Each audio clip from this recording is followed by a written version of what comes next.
जय श्री श्याम गाइस। कल हम गए थे खाटू श्याम मंदिर। हमको लग तो नहीं रहा था कि हम जा पाएंगे, बट बाबा का बुलावा आया और हम चल दिए। हम गए थे चोमू पुलिया से बस से।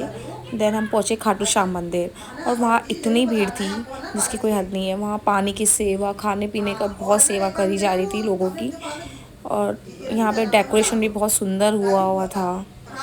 फाइनली हमारे भगवान, भीड़ बहुत थी बट लग नहीं रहा था क्योंकि वहाँ पे भजन वजन इतने अच्छे चल रहे थे। बस वहाँ पे मगन हो जाए इंसान, वो बढ़िया है।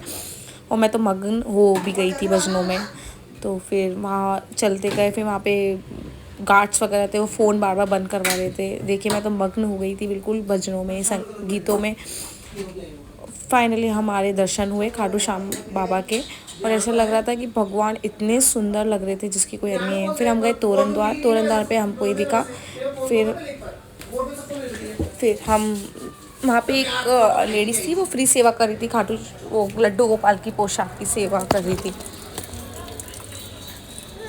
देन हम बच्चों को टॉयज़ वगैरह दिलाया। फिर बच्चे टॉयज़ वगैरह खेलने लग गए, उनमें मस्त हो गए। वहाँ पे बहुत सारे टॉयज़ ही टॉयज़ थे। फिर हमको वहाँ दिखा गुलाल का ठेला, वहाँ पे गुलाल ही गुलाल थे। फिर हमने एक दूसरे को लगाया। फिर भगवान का जो श्रृंगार था वो तो आंखों से हट ही नहीं रहा था बिल्कुल भी। बस भगवान ही भगवान नज़र आ रहे थे, बाबा ही बाबा दिख रहे थे। बहुत ही सुंदर, ऐसा लग रहा था बस यहीं रह जाए 1-2 दिन। भीड़ भी बहुत थी बट मज़ा बहुत आ रहा था। पानी वगैरह की सबकी सेवा वहाँ करी हुई है। लोगों ने बहुत सेवा कर रहे हैं लोग वहाँ पे। देखिए डेकोरेशन कितना सुंदर हुआ था गाइस। और हर जगह फूल ही फूल का डेकोरेशन हुआ हुआ था। जगह जगह प्रसाद वाले खड़े थे वहाँ, जो अंदर मंदिर में खड़े रहते हैं। फिर यहाँ हम बाहर आए, हमने एक लस्सी की दुकान देखी। वहाँ मैंने बोला चलो लस्सी ट्राई करते हैं कैसी है।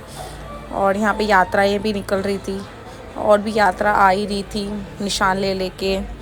फिर हमने लस्सी ली, लस्सी मैंने चैतन्य को पिलाई, चैतन्य को मज़ा आया। बाय बाय गाइस, जय श्री श्याम।